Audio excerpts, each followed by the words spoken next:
Hello friends, this is Professor Vinod D'Souza, Associate Professor, Department of Civil Engineering, AJ Institute of Engineering and Technology, Mangalore. So in this session, we will discuss about the grouting and injection, and in this topic, we will see what are the different methods available for injecting the grout inside the soil. Means we will be discussing the methods of injection.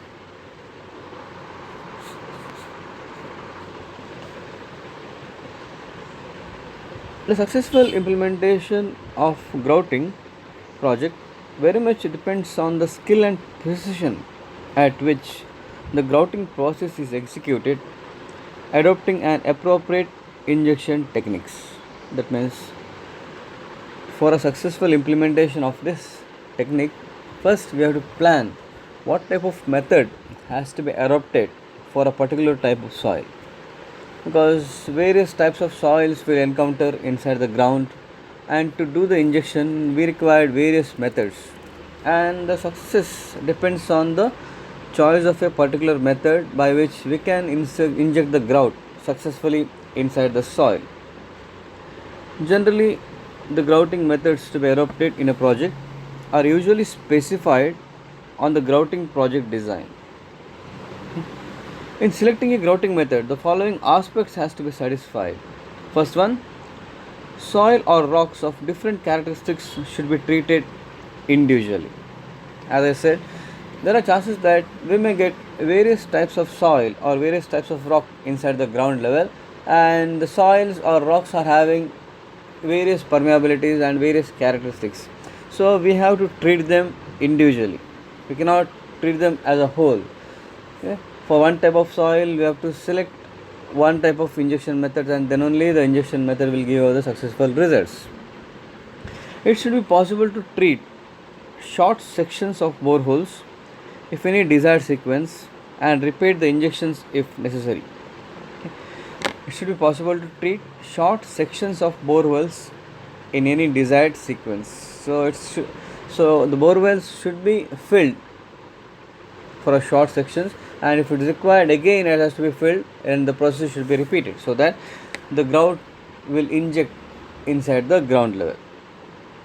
Leakage around the borehole should be prevented. Okay? As far as possible, leakage around the boreholes should be prevented. Otherwise, what will happen is the grout, whatever it is injected, it will not reach the required depth or required place. So leakage should be avoided. So these characteristics should be kept in mind while doing the injection. In normal practice, individual grouting of each hole is done. Okay, we are taking one hole at a time, and the injection will be carried out. Group grouting is occasionally undertaken when rock condition permits. Okay, sometimes we can go for group grouting techniques also, but again it depends on the situation, how the rocks will take it. So various types of injection methods are available, like curtain grouting, blanket grouting, circuit grouting, jet grouting. So for circuit grouting, holes are grouted in stages. Circuit grouting is nothing but to form a deep barrier to prevent passage of water through a foundation. That is called as circuit grouting. And to adopt this kind of grouting, holes are grouted in stages. For blanket grouting, that is grouting the surface area, the shallow holes are usually grouted to their full depth in a single operation by the method known as full depth grouting or circuit grouting. Basically, the grouting activities are mandatory for either for strengthening the soil or for sealing the water entry. So we know that compaction grouting is adopted for strengthening the soil. Consolidation grouting is another approach, and this is frequently effected to a depth of about 6 meters below the structure, the grout holes being injected. So in general, the stratum to be grouted is divided into zones depending upon the permeability conditions of different zones, and each zone is separately grouted. The various methods are available for this, and we will be discussing one by one in the coming sessions. So first technique of grouting is grouting from the bottom. The name indicates that we will be starting the grouting from the deepest point and then we will be proceeding upwards. That's why it is called as grouting from the bottom. For this procedure, a grout hole of some 50 to 75 mm diameter is driven up to the required depth. So till where the grout has to be reached, till there a hole is driven.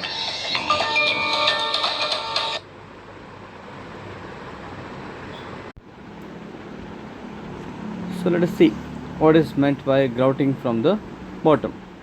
So grouting from the bottom indicates here we are starting the grouting from the place where is required, that is at the bottom of the soil, and from there we have to proceed towards upwards to the ground level so that the grout fills the entire soil mass. That is called as grouting from the bottom. So here the method indicates that a grout hole of 50 to 75 mm diameter is drilled to a plant depth. Okay. A hole is drilled, the diameter will be around 50 to 75 millimeters, and the hole is drilled up to the required depth. So in rigid soils or in intact rock strata, a self-expanding packer is placed directly above the lower zone and the grout is pumped in. Okay. In case of rigid soil where the drilling hole is difficult or intact soil strata, a machine that is called a self-expanding packer is placed directly above the lower zone and grout is pumped in. This self-expanding packer expands where it has to inject the grout, and there the grout is injected. Later the packer is moved up and the procedure can be repeated. The procedure is repeated and the packer is raised and fixed to the next zone. So as we reach the next zone, again the packer is opened and the grout is injected, and this similar procedure is repeated till we reach the ground level. Thus the drill hole is grouted successively upwards. The entire hole is grouted from bottom till the top by using this machine. So what happens in case of soft and unstable soils? The drill hole must be supported by a casing, and it also provides a good bonding between the packer and the bore holes. So in case of soft or unstable soils, there are chances that the soil is going to collapse and the hole is filled with the soil. So in that case we have to support the sides by providing a casing. Then the casing is raised progressively with packer. So in case of fissured rock where there will be cracks, a particular permeable stratum can be isolated using a double packer. So this is the procedure which is adopted in case of grouting from the bottom. You can see this packer instrument which is having a grout tube. Then there is a self-expanding packer where when it reaches the particular place it expands and injects the grout, and as we are pulling up, the packer is closed by itself. Okay. You can see at the bottom there is a packer with nozzle for cement grouting. So this is called as self-expanding packer. Also we can see here it's grouting an isolated stratum using self-expanding packer. And there's one more figure. It shows the self-expanding packer. We have a rubber seal self-expanding packer grouted zone where the grout is injected. While reaching this particular place, the packer will open itself and it will eject the grout to the soil level, and again it closes as we pull it upwards. So this is called as grouting from the bottom technique. The second method is called as grouting from the top. So in this method, the top hole is grouted first, then the hole is drilled for the bottom layer, and again the grouting will be carried out. Hence the grouting will be done from top to the bottom. That's why this is called as grouting from the top. So in this method, holes are drilled down to the seam closer to the surface and grouting is carried out. Initially the hole is drilled and the grouting is carried out. Holes are then cleaned by washing and drilling continue to the next seam. The grouting process is effected. So this is the first process. Once the hole is drilled for a short pass, then it is washed, cleaned, and then the grouting is done. Then once the grout settles, then next layer is digged, hole is created, and then this process is continued. That is called as grouting from the top. Subsequent washing followed by drilling and repeated groutings are done until the entire operation is completed. So this process is continued in a short passes till we reach the required depth. Hence, entire ground mass will be grouted. This method gives a low output. However, by this method, short passes can be treated individually and there is no risk of leakage along the holes into the underground zone. Okay. Though this method gives us a low output compared to the grouting from the bottom, but short passes can be treated individually, and here there is no risk of leakage along the holes into the underground zone, because as we are going deeper and deeper, we are grouting the area, so leakage will be reduced. So this method is quite useful for heterogeneous area strata and provides improvement of the upper zones, and should any weakness exist, deals with it automatically. So normally suited for heterogeneous strata. During grouting, if any sensitive surfaces are encountered, they should be thoroughly tightened before grouting of the lower stages is undertaken. This has to be remembered, because during grouting, if we encounter any sensitive areas, so those areas should be tightened. So that the grout will not leak or there won't be any collapse of the upper area. Then we have to go for the bottom areas for grouting.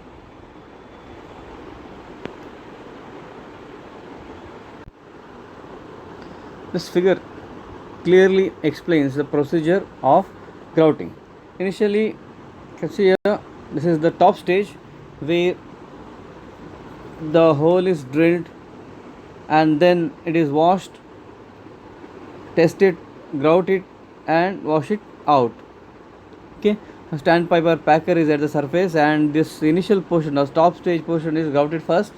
So once after the 24 hours interval, then the hole is proceeded downwards, the second stage is reached, and in the second stage again then wash it, watered, grouted and again washed.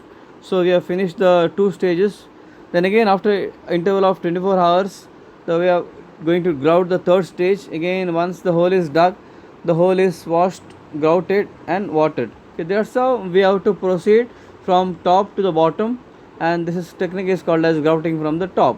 Hence the entire area from top to bottom is grouted. So any leakage is filled and sealed, and the entire soil is strengthened by this technique.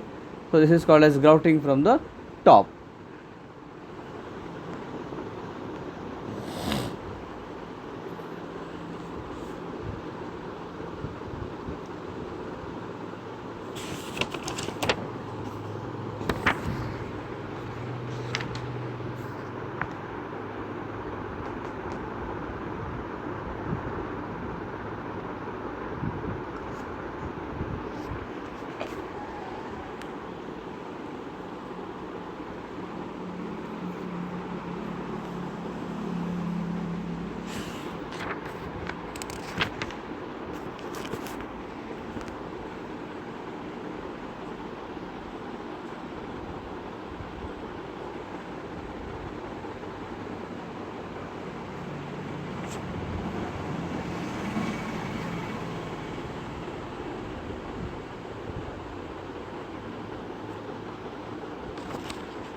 The next method The next method of grouting is called as tube or manshed grouting.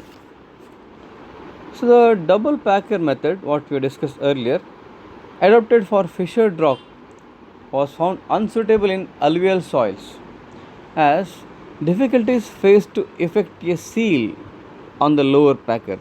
Okay. There is a problem of double packer in alluvial soils. The problem is it was difficult to seal the lower packer, and this difficulty is overcome by this method called as tube or manshed grouting. The technique here is, in this method, 12.5 to 15 centimeter diameter hole is drilled into the stratum, and a 6 centimeter diameter pipe called a tube or manshed with a circumference row of holes is lower inside the drill hole. Okay. A drill hole that is having a diameter of 12.5 to 15 centimeter is drilled, and inside this drill hole a tube or manshed, that is 6 centimeter diameter pipe having holes on its circumference is drilled inside this. This is the first technique.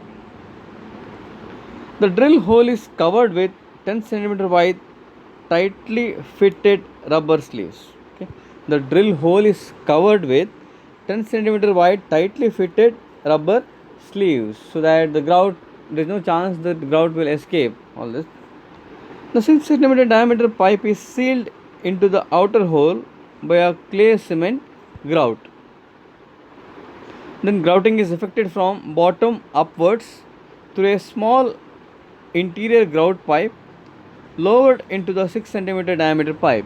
From this 6 centimeter diameter pipe, again one more pipe is lowered, and from this pipe grout is effected from bottom to the top.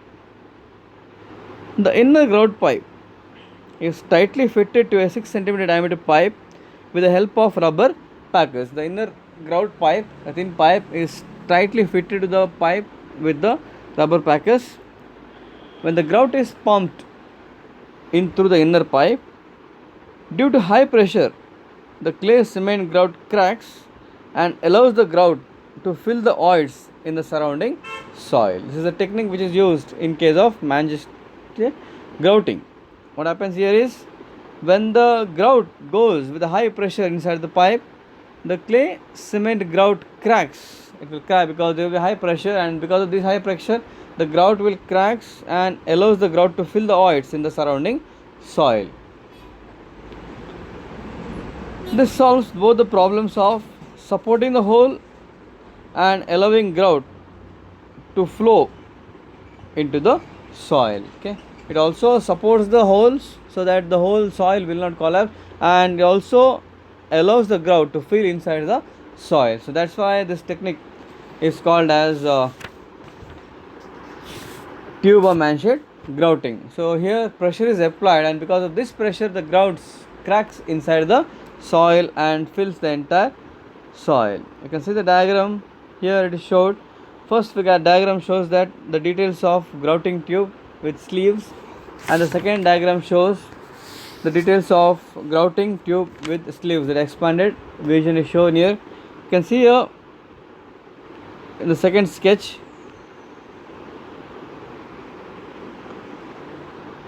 there is a grouting pipe inside, and there is an outer pipe here. The rubber sleeves are connected to the outer pipe. Then you can see the holes in the outer pipe. There are 4 number of holes in the outer pipe, so that the grout injects inside the soil. At the bottom you can see the double packer which opens itself and injects the grout. And the first figure shows the procedure of working of a pipe, how the grout is injected and how it seals the clay and cement. So this is the working procedure of tube or manshed grouting. The next technique is called as point grouting. So in case of shallow works of 10 to 12 meter deep, the grout is injected from the point of a driven or jetted lens. That's why it is called as point grouting. Injections are delivered at predetermined positions along the line of drive and also on the return in system where a second reacting grout ingredient is to be placed independently on the initial injection.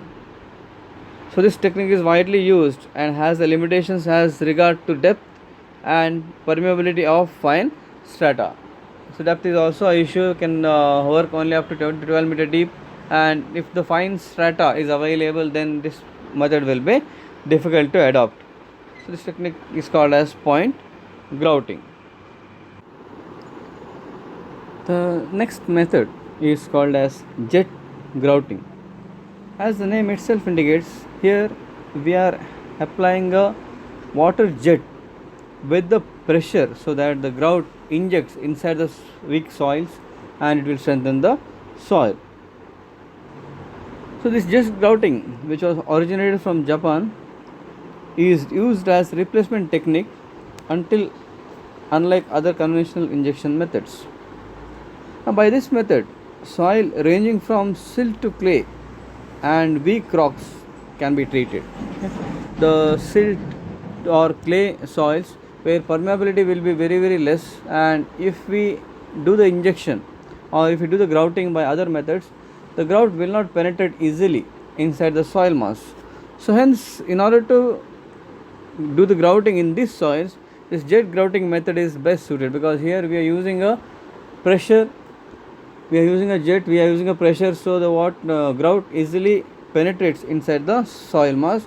And also to strengthen the weak rocks, this method can be used, because in the weak rocks the jet will penetrate easily and will cover the entire loose spaces, hence it will strengthen the rocks.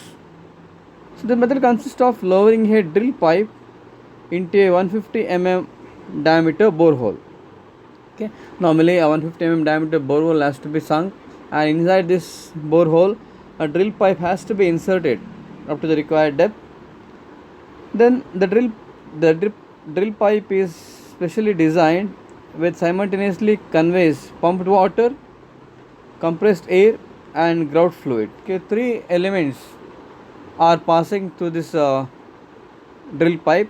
One is pumped water. Okay, we have to pump the water so that the hole can be proceeded downwards. Then along with the water we are passing the compressed air. So along with the help of compressed air and water, it's possible to dig the hole, and then the grout is also passed through this so that the grout will fill the holes. As the bottom end of the pipe, two nozzles are provided at 500 mm apart. Okay, you can see the figure, I will show you the figure later. At the bottom end there are two nozzles which are provided at a spacing of 500 meters.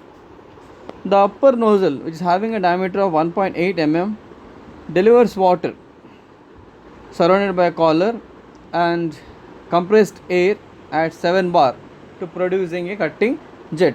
The upper nozzle is used to deliver the water and compressed air. The grout is delivered through lower nozzle, which is having a 7 mm diameter. So there will be two nozzles. From the upper nozzle, water and compressed air is allowed, and the lower nozzle, the grout is delivered. The grouting action requires the stems to be closely raised, whereby the excavated material produced from the jetting action is replaced by the grout and forced to the surface. When we lift the stem, the grouting material, whatever excavated material is there, that will go upwards from the surrounding space, and the grout will fill the hole. The jet of water could reach about 1.5 meter, and by rotating a stem, a column of replaced earth may be formed. You can see the sketch here, it will show the details. At the bottom you can see the lower grout jet where the jet is inserted, and there are upper jets from where compressed air and water is injected. The pipe rotates, and because of the rotation it's able to go to the downward sides. All these connections are shown in this detailed sketch. Also I will show you some of the videos how this jet grouting is done in the soil.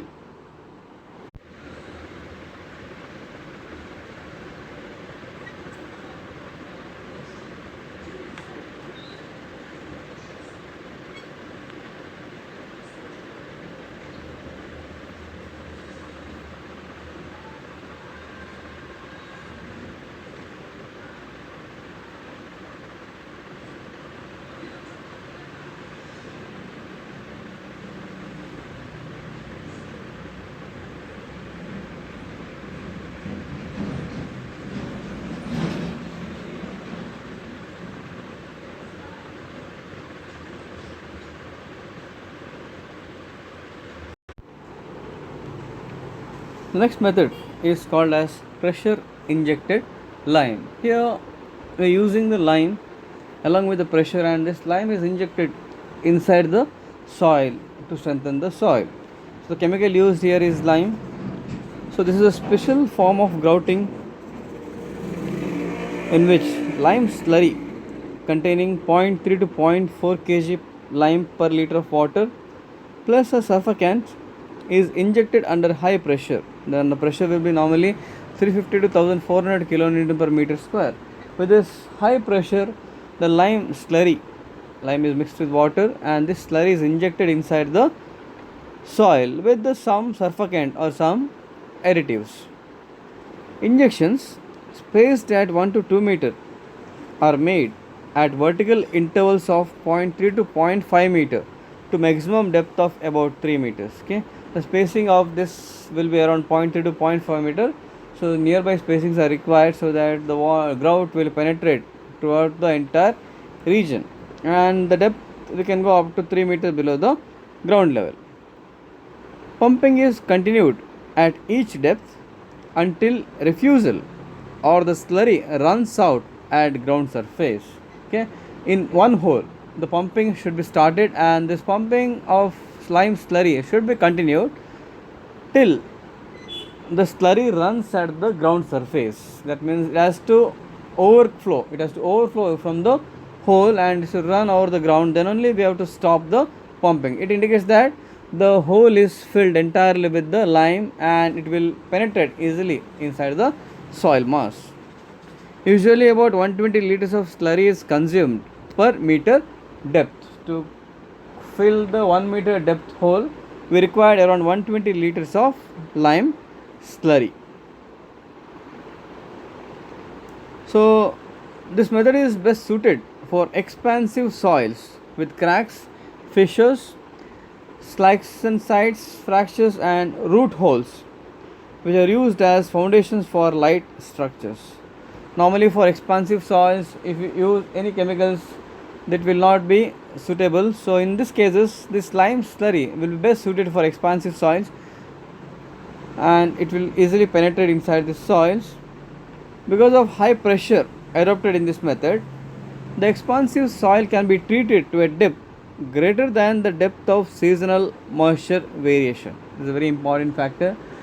If there is a seasonal moisture variations, the expansive soils will expand and contract, and because of this lot of failures will occur in the foundation. And to prevent this, lime slurry can be used. Stabilization is achieved through the reaction between the lime and soil adjacent to the cracks, which forms moisture barrier to protect the untreated soil blocks against volume change. The lime which is injected, it will react with the soil near to the cracks and will act as a moisture barrier to protect the untreated soil blocks against volume change. And because of the injection of this chemical or lime, there won't be much changes in the volume, and hence it will strengthen the soil, it will reduce the damages to the buildings. As the lime particles are bigger than the pore size, significant penetration of the grout into the soil pores does not occur. This is one of the disadvantages of this method. So lime particles, they won't mix entirely with the water, and particles will be bigger than the pore sizes. Hence it is not possible to grout into the soil entirely.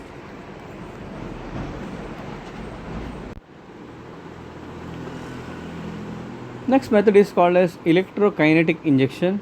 Here we are using the electrolyte properties of the soil, that is anode and cathode, and because of this we can stabilize the soils. We are not injecting any chemicals here.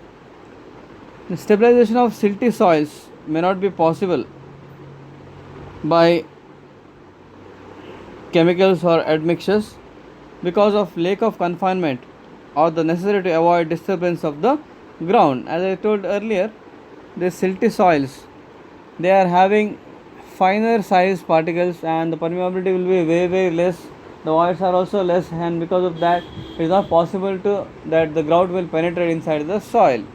In those cases, the electrokinetic method holds good.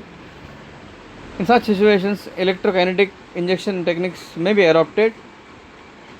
In this technique, chemical stabilizers are introduced at the anode and carried towards the cathode by electroosmosis. The technique here used is called as electroosmosis. The electrochemical stabilizers are introduced at the anode and carried towards the cathode by electroosmosis. Direct current electrical gradients of the order of 50 to 100 volts per meter are required here.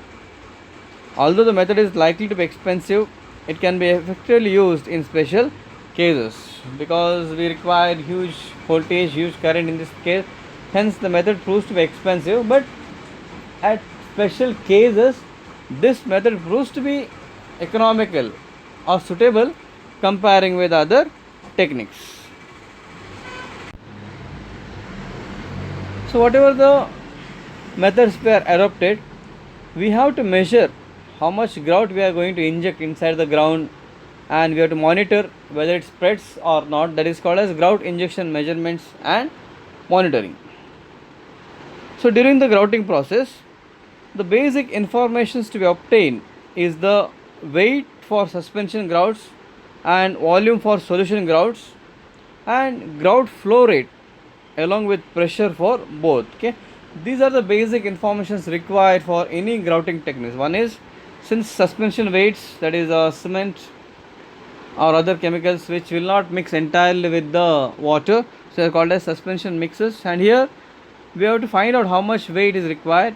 And solution grouts, that is chemicals or other things which will mix entirely with the water, they are called as solution grouts. For such cases we are measuring the volume, so weight for suspension grouts and volume for solution grouts and the grout flow rate along with pressure. Okay, these basic informations we should know, then only we can efficiently use these techniques. The measurement of weight or volume should be made accurately so as to confirm mixed proportions. Okay, this is very important, so that we have to know how much weight or how much volume of should be added, because we have to calculate how much quantity of chemicals are required. In solution grouting, positive displacement meters may be used for this purpose. Okay, for solution groutings we have equipments called as positive displacement meters, and this will tell us how much volume of grout is injected inside the soil. The flow rate of the grout during injection should be continuously monitored and plotted against the grout pressure to ascertain the condition below the ground. Okay, we will not be seeing the grout penetration, that's why we have to monitor it and we have to plot the grout injection along with the pressure, how much grout is injected for a particular pressure, and that should be properly plotted and it should be monitored. Different types of flow meters are available in the market, and by using which we can control the pressure and control the flow rates. Pressure should also be monitored at the grout stations if possible continuously. This means that in the plant also we can monitor the pressure, we can induce the pressure meters there so that we can find out how much pressure is induced while flowing the grout. Grout monitoring is not just a measurement of flow rate, pressure, but it is making a positive assessment of the results of the injected grout. Once the grout we are injecting, we won't be knowing whether it will reach a particular place, whether it will spread inside the holes or not. So this is one of the assessment method of knowing how much grout is injected inside the soil. So this can be accomplished by the conventional methods by obtaining undisturbed soil and rock samples of the grouted material and then testing them for strength, permeability, compressibility, etc. adopting standard laboratory methods. Okay. Once the injection is done, once the grout injection is done inside the soil, then we have to remove the soil samples. Undisturbed soil sample has to be removed here. If it is disturbed, then it is not possible to find out the properties. So once we remove the undisturbed samples, they should be taken to the laboratory and their strength, permeability and compressibility has to be assessed. We come to know whether we have done the technique properly or not. The constraints about this approach is the selection of test boring location, depth and sampling and finance. Okay. Always for testing we have to remove the sample, and to remove the sample we required costlier equipments, and the problem is now where to take these samples, at what depth the sampling should be taken, and also the economy, finance, all these matters. Based on this we can work out the techniques.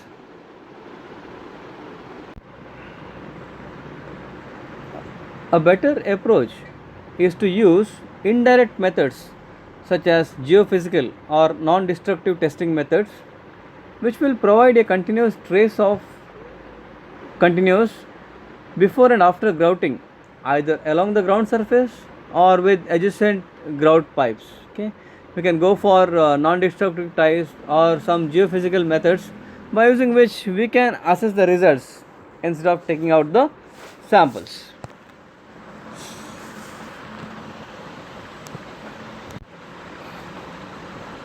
Next we will see what are the applications of these grouting techniques. The major application of grouting is seepage control and strengthening the soil. By adopting this grouting techniques, we can control the seepage of water inside the soil, and also we can strengthen the loose soils. These are the two major applications of grouting. However, grouting has been in use for other engineering works such as underpinning, vibration control of machine foundations, slab jackings and anchor systems. So these are all the applications of grouting techniques in civil engineering fields. Let us see one by one in detail. So in that, one of the important applications of grouting is called as seepage control. So seepage control in rocks under the dams is the oldest area of grouting applications, which has had considerable exposure. Okay, for dams, if the rocks below the dam has cracks or any other problems, the water will seeps and we cannot store the required amount of water in that dam. Hence, to make it watertight or seal the cracks, we are going for grouting techniques, and we can control the seepage under the dams. Based on degree of fracturing in the rock near its surface, a shallow blanket grout is placed through which a deep curtain grout is injected. This is one of the method how we can seal the cracks below the dams. This curtain wall is a cut-off wall which is an extension of the clay core of the claws, and the junction is made more carefully to avoid a seepage path through the interface. Here the figure shows how the grouting is done below the dam. You can see here, this is the cross section of the dam where clay core wall and all other things are installed.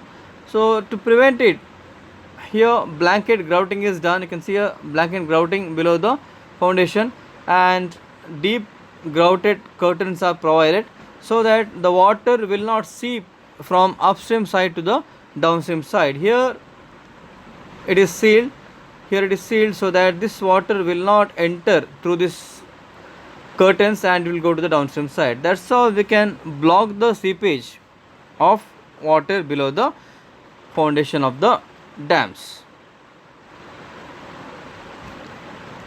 This is the drilling patterns shown. Okay, what should be spacing required, and how much deeper the grouting curtains has to be done. All these details are shown in this figure. Shows the schematic location of pattern blankets and curtain grout holes in bedrock of an earthen dam of moderate size. You can see a curtain grout holes from grout cap, and at this place you can see blanket grout holes. Okay, so that we can control the flow from upstream to downstream. So here also in the cross section they have shown how much deep has to penetrate these holes. This figure shows the Rockfield Dam with concrete lined faces, and grout curtain also can be seen here. So entire upstream side is lined with a concrete slab and it is grouted so that there won't be any seepage through the upstream faces. Next figure shows concrete gravity dam with intersecting fault zone. Since there are fault zones which has to be grouted and make water tight. And this is concrete arch dam. You can see how the grout curtain is provided below the arch dam. So these are all applications of seepage control below the earthen. Control of seepage of pervious dam foundations are accomplished by a variety of grouts, and such grouts are usually placed deeply. The grout has to go deeper inside the foundation. It is customary to provide parallel rows of curtain grout lines in soils. A deep grout curtain is used to limit the seepage loss in the soil. So in this situation, a flexible grout curtain was found suitable in certain places. Accordingly, silicate solution grouting or clay suspensions were used in some places, while in other places clay cement grouts were used to have water tightness. In constructing transit or utility tunnels beneath the water table in pervious soil, water inflow problems can be expected. So this is while constructing the tunnels below the pervious soil, again there are chances that water may come inside the tunnel. Such water inflow may erode the fine soil particles, results in pumping collapses and large surface subsidences. So in such cases situations, one method of constructing the tunnel is to grout the soil in advance of tunneling. Chemical solution grouts with relatively quick setting time are recommended for this purpose.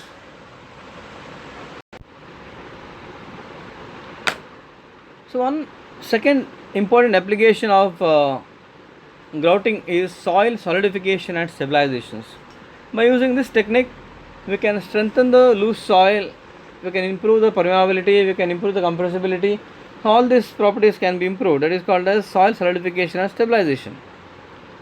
Construction of transit and utility tunnels cause settlements and stability problems for adjacent buildings and structures located above them. When we construct the tunnels, then there will be chances of settlement or stability problems for the adjacent buildings. So different grouts were used depending on the nature and types of strata here. By this grouting, it was reported that adjacent buildings were raised by 12 to 17 millimeters. When we do the grouting by using such techniques, it's found that the adjacent structures were raised by 12 to 17 millimeters. The volume of grout used was 36% of the grouted volume of the original soil, because we are increasing it by adopting the grouts. So volume will increase and hence there will be a rise in the ground level.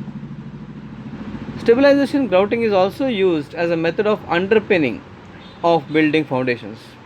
Underpinning is a technique where we can strengthen the existing foundation of the building without damaging the existing structure.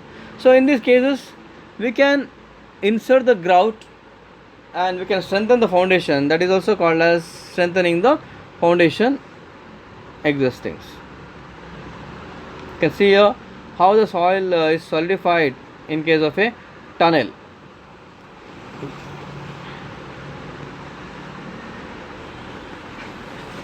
So next application is called as slab jacking. Slab jacking, formerly known as mud jacking technique, relates to the raising of concrete pavements and the stabilization of slabs by means of infilling existing under the slab voids.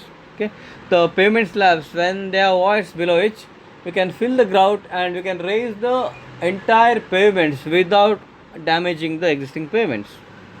So compaction grouting applies primarily to soils, where slab jacking permits to man-made structure and is particularly effective in highway maintenance.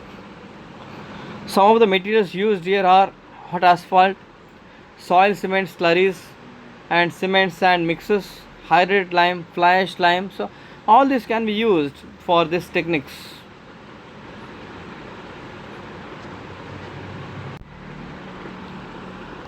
The terminology has been divided into the categories of slab jacking, where actual lifting or leveling is involved, and pressure grouting, where the objective is simply to infill the voids.